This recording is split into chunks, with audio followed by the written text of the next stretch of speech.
Shalom, selamat sore Bapak Ibu yang dikasihi Tuhan. Hari Minggu sore ini kita bertemu kembali di dalam ibadah online dari Gereja GKI Suara Kristus. Dan kita bersyukur karena sampai dengan hari ini Tuhan Yesus masih menolong kita, menyelamatkan kita, memberi kita kesempatan untuk kita hidup di dalam dunia ini. Dan salah satu yang menjadi bagian kita saat kita mendapatkan kesempatan dari Tuhan adalah kita datang kepada Tuhan, belajar kebenaran firman Tuhan dan melakukannya di dalam hidup ini. Dan sore hari ini kita akan sama-sama mendengarkan kebenaran firman Tuhan. Sebelumnya mari kita tunduk kepala, kita akan berdoa di hadapan Tuhan. Mari kita berdoa. Bapa di dalam surga, kami mengucap syukur dan berterima kasih kepadamu untuk kasih setia kemurahan Tuhan yang tidak ada habis-habisnya dalam kehidupan kami, sehingga sore hari ini kami bersama-sama seluruh jemaat Tuhan datang di hadapan Tuhan dalam hadirat-Mu yang kudus, dan kami siap untuk menerima dan mendengar kebenaran firman-Mu yang sore hari ini akan hamba-Mu sampaikan.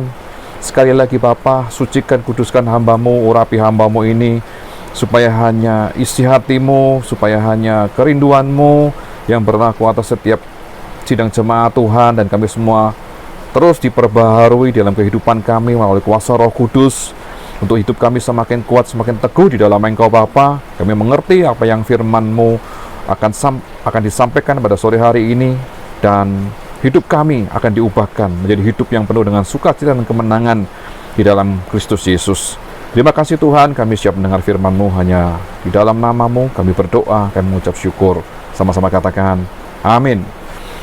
Puji Tuhan. Hari Minggu ini kita berjumpa kembali di dalam ibadah online minggu yang kedua, tanggal 14 Februari tahun 2021. Dan 2 hari yang lalu mungkin kita sama-sama mendengar, bahkan ada sebagian dari kita yang merayakan untuk tahun baru Imlek, ya, tahun baru Chinese New Year 2572. Dan kalau kita dengar bahwa tahun ini kita memasuki tahun kerbau.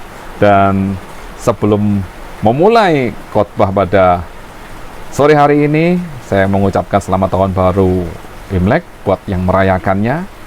Kong Si Fat Chai, ya. Kita sama-sama berbahagia. Jadi setiap kali ada perayaan tahun baru, kita merasakan perasaan yang bahagia dan sukacita. Mengapa demikian? Karena di tahun baru atau menyambut tahun baru, kita sama-sama memiliki harapan yang baru. Kita memiliki satu tujuan bahwa di tahun baru ini, di awal tahun baru, ada semangat yang baru untuk kita menjalani dan melewati tahun ini dengan penuh pengharapan.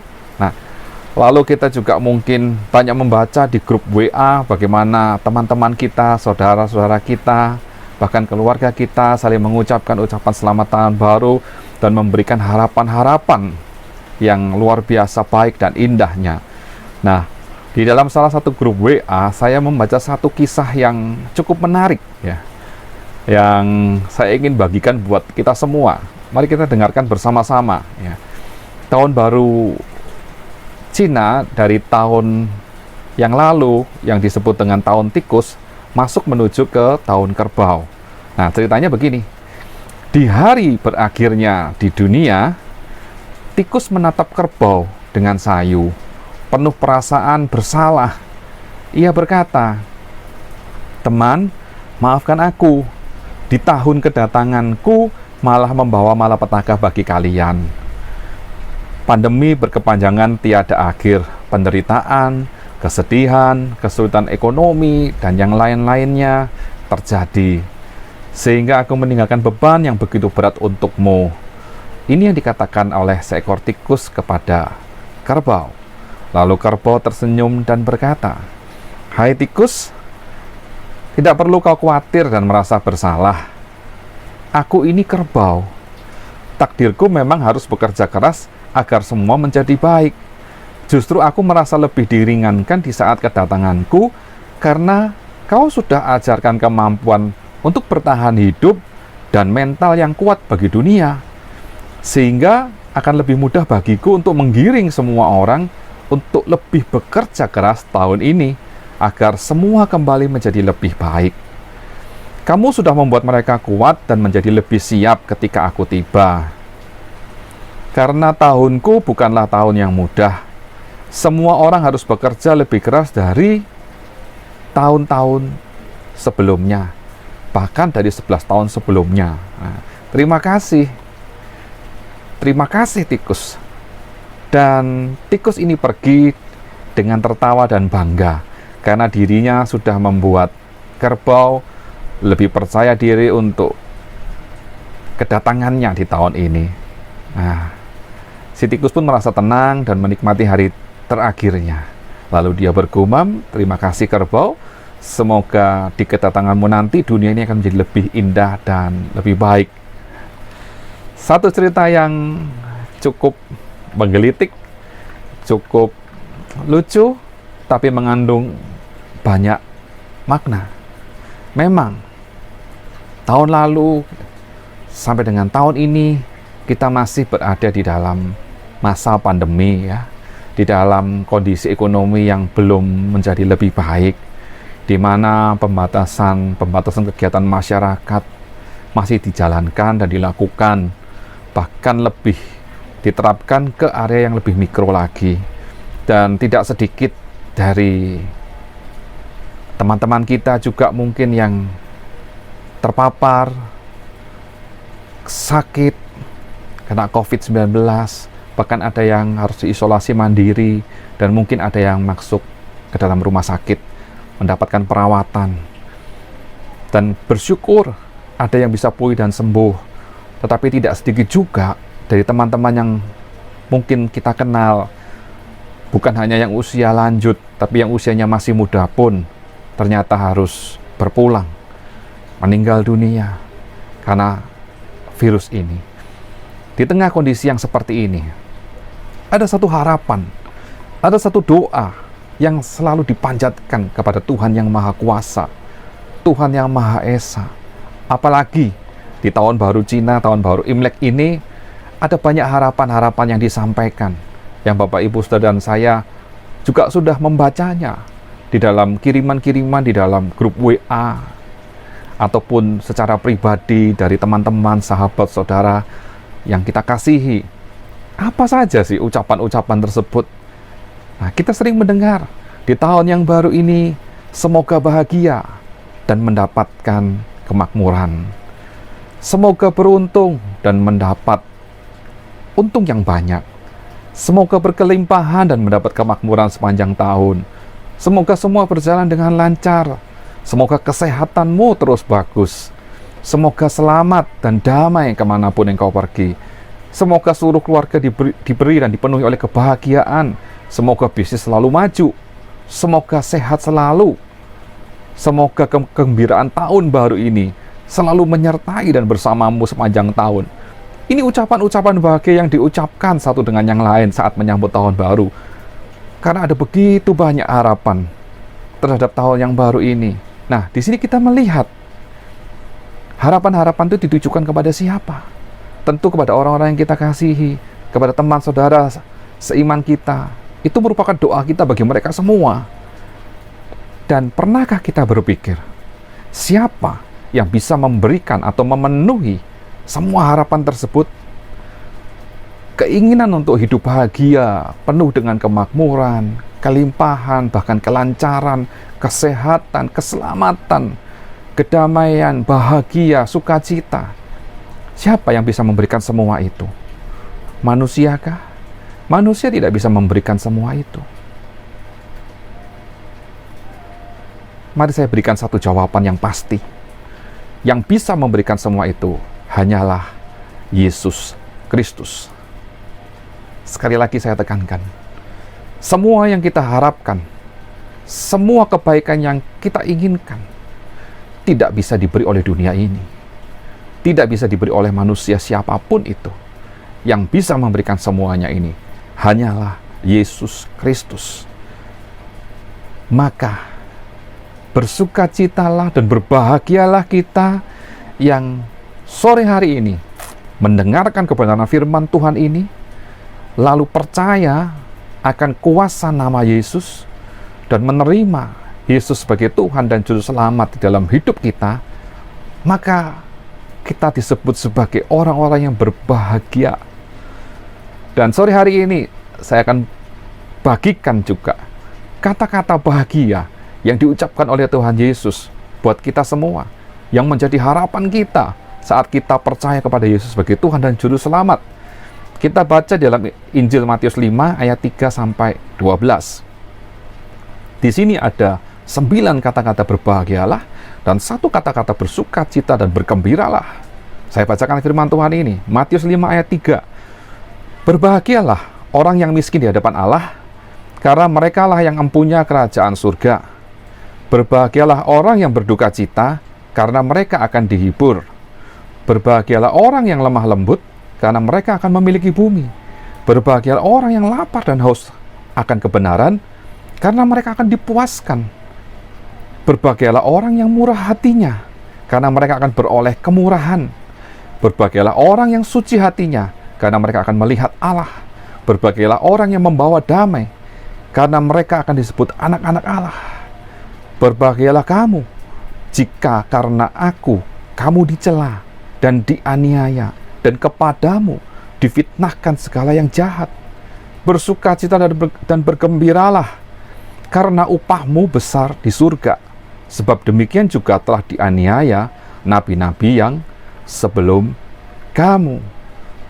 Jadi hari-hari di dalam kehidupan kita ini akan menjadi hari-hari yang penuh dengan sukacita dan kebahagiaan, karena Yesus Kristus yang telah kita percayai sebagai Tuhan dan Juru Selamat adalah Allah yang setia, Allah yang selalu akan menepati janji-janjinya, Allah yang akan memimpin kita di dalam kehidupan ini, Allah yang akan berjalan bersama dengan kita dan sesuai dengan perkataan firman Tuhan dalam ucapan bahagia yang kita barusan baca bersama-sama, bahwa kita akan diberkati oleh Allah.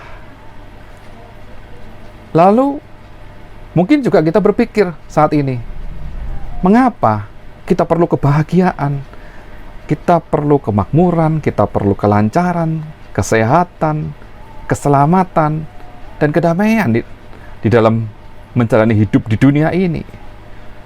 Jawabannya adalah karena manusia ini selalu khawatir.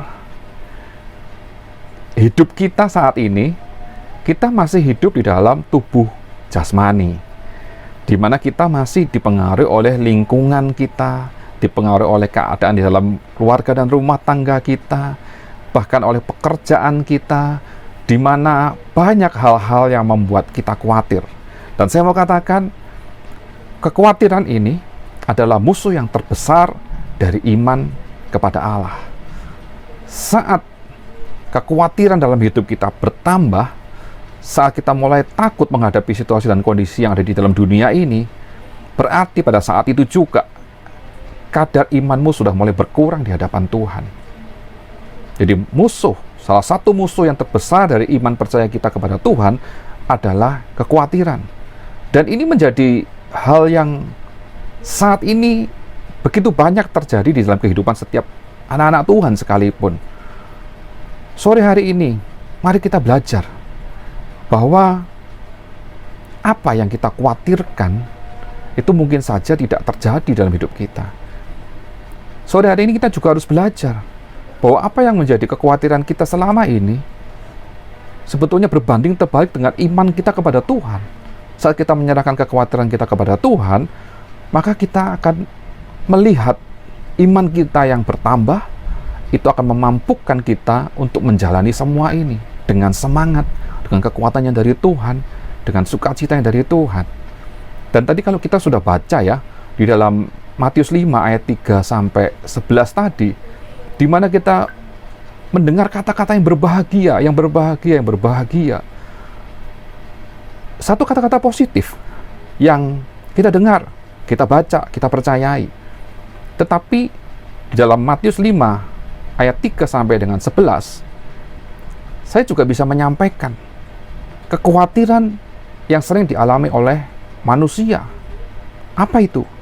Kalau Tuhan berkata berbahagialah orang yang miskin di hadapan Allah, mungkin faktor kemiskinan ini menjadi salah satu faktor utama yang menjadi kekhawatiran dalam hidup kita. Kita merasa bahwa kehidupan kita penuh dengan kekurangan, kondisi ekonomi kita kurang, kita tidak memiliki apa-apa, dan hal ini membuat kita khawatir. Yang berikutnya, berbahagialah orang yang berduka cita. Kalau firman Tuhan berkata berbahagialah orang yang berduka cita, berarti kalau kita merasa duka cita dalam arti yang negatif, berarti kita masih ada dalam situasi kekhawatiran. Karena duka cita itu menimbulkan kekhawatiran. Orang yang berduka cita, yang merasa sedih hatinya, yang merasa tertekan jiwanya dalam kondisi yang sangat berduka cita, tidak akan mengalami ketenangan, tidak akan mengalami damai dalam hidupnya. Duka cita adalah salah satu bentuk kekhawatiran yang terjadi dalam hidup manusia. Siapa sih yang tidak pernah berduka cita? Kita semua masing-masing pernah mengalami duka cita saat kita ditinggalkan oleh keluarga yang kita kasih dan kita sayangi. Tapi jangan biarkan duka cita ini membuat kekhawatiran, ketakutan, sehingga membuat imanmu menjadi lemah di hadapan Tuhan. Ada banyak hal yang disampaikan oleh kebenaran firman Tuhan ini. Kalau Tuhan berkata, berbahagialah orang yang membawa damai. Seringkali kita khawatir pada saat kita menyatakan kebenaran di dalam kehidupan kita. Seringkali kita sulit menjadi pembawa damai. Kenapa?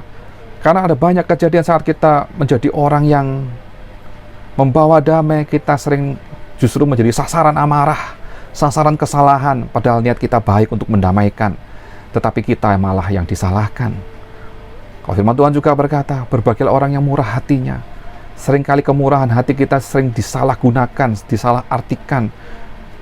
Bahkan ada peribahasa di dalam kehidupan kita sehari-hari ya. Sudah ditolong malah mentung. Kemurahan hati disalahartikan.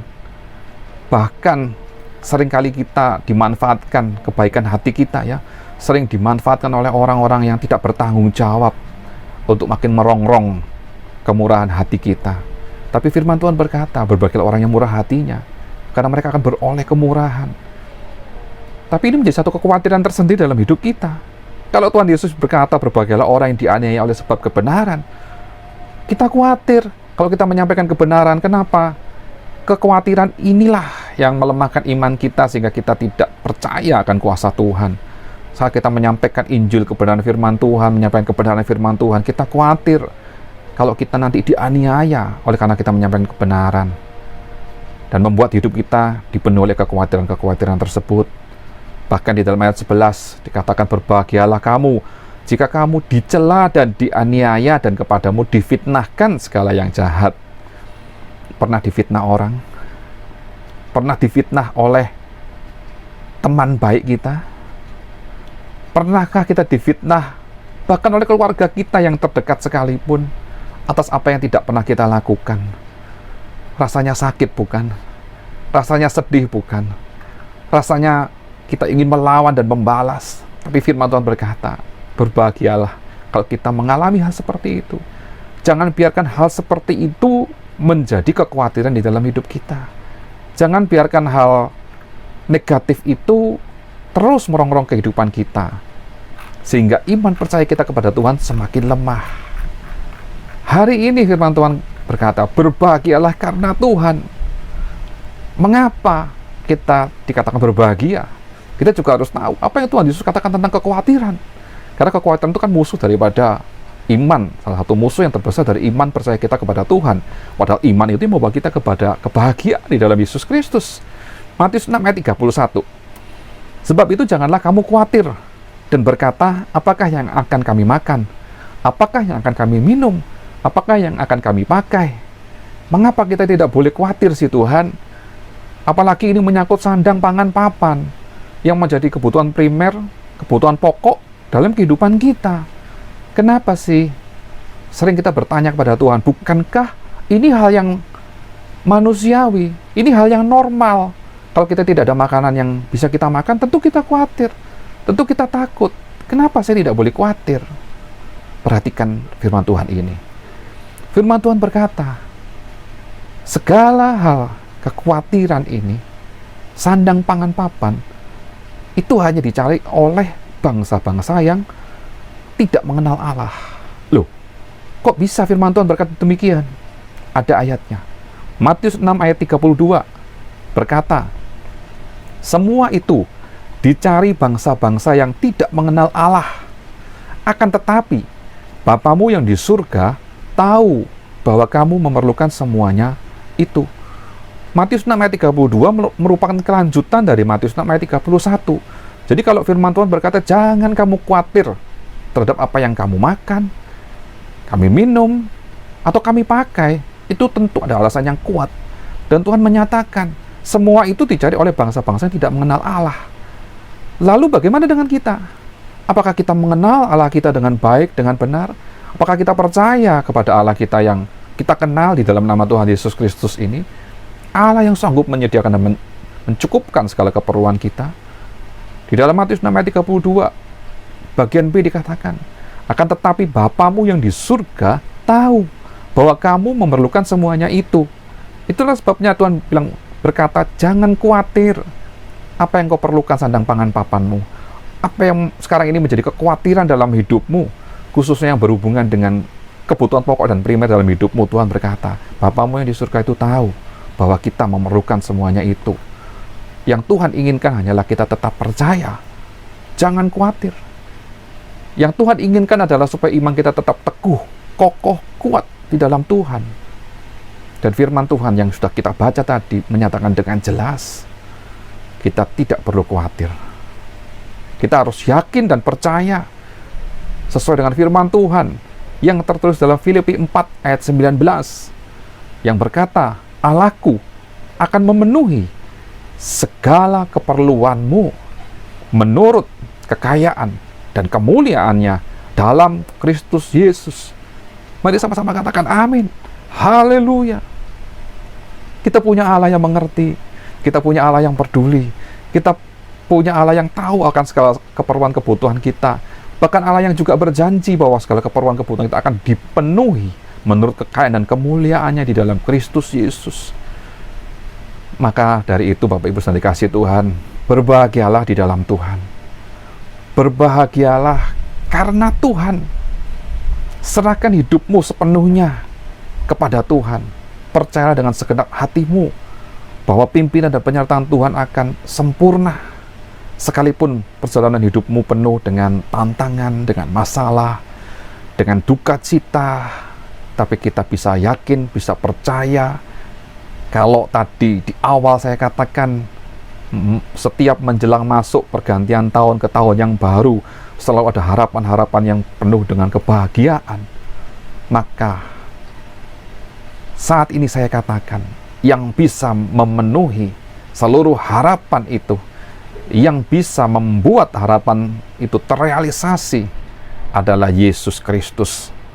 Jadi percayalah selalu kepada Tuhan dan berbahagialah karena Tuhan yang sudah berjanji dan Tuhan yang akan menggenapi setiap janji-janji Tuhan di dalam hidupmu. Dan berbahagialah sekalipun engkau mengalami hal-hal yang mengecewakan, yang tidak sesuai dengan harapan dan doa-doamu, karena kita yakin hal itu diizinkan Tuhan untuk membuat hidup kita makin berhasil di dalam jalan Tuhan. Firman Tuhan dalam Mazmur 94 ayat 12 mengatakan, berbahagialah orang yang kau hajar, ya Tuhan, dan yang kau ajari dari Tauratmu. Jadi Tuhan mengasihi kita. Mazmur 144 ayat 15 berkata, berbahagialah bangsa yang demikian keadaannya.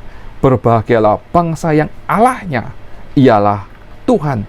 Jadi tidak ada alasan bagi kita sekarang, saat ini, untuk tidak berbahagia karena Tuhan. Karena Yesus Kristus sudah hidup dalam hidupmu. Kemuliaan Tuhan akan terus dinyatakan dalam kehidupanmu.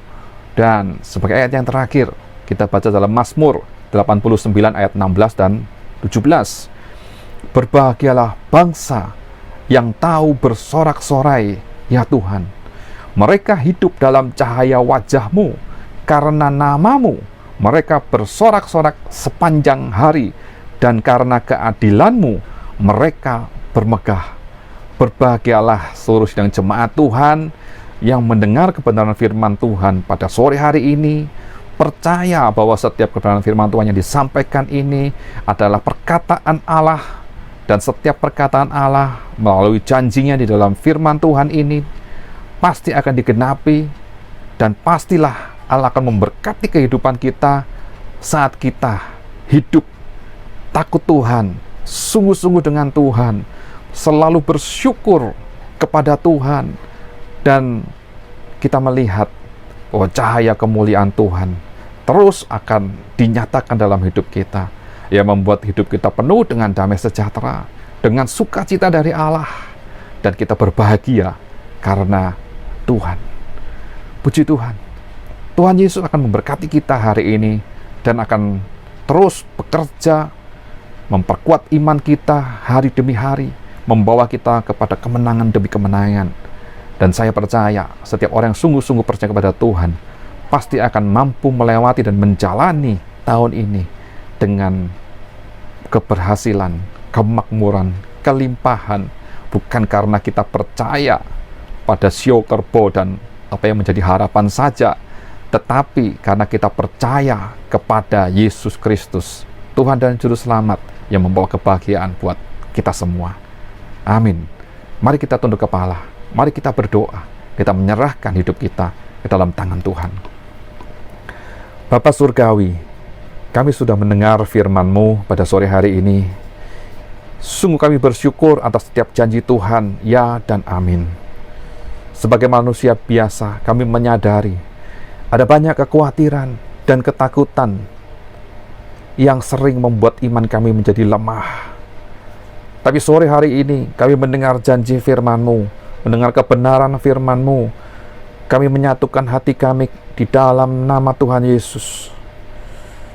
Firman kebenaran Allah ini akan memampukan kami untuk menjalani kehidupan di tahun ini dengan pertolongan dan kuasa Tuhan, supaya hidup kami dipenuhi dengan sukacita, dipenuhi dengan kelimpahan, dipenuhi dengan berkat Tuhan, dipenuhi dengan damai sejahtera, bahkan keselamatan, kesehatan secara jasmani Tuhan akan nyatakan dalam hidup kami. Sore hari ini Bapa, kami berserah penuh kepadamu. Tuhan ampuni, Tuhan sucikan, Tuhan kuduskan hidup kami, supaya hidup kami ini makin berkenan kepadamu. Saat Engkau menyatakan kemuliaan-Mu, biar cahaya kemuliaan-Mu ini muncul dan tampak keluar di dalam kehidupan kami, supaya kami bisa menjadi berkat buat sekeliling kami, supaya nama Tuhan dipermuliakan.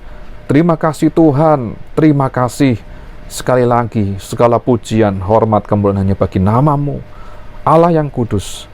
Hanya di dalam nama Tuhan Yesus Kristus, kami sudah diberkati oleh perkataan-Mu, dan firman-Mu ini hidup di dalam hidup kami. Haleluya. Sama-sama kita katakan, amin.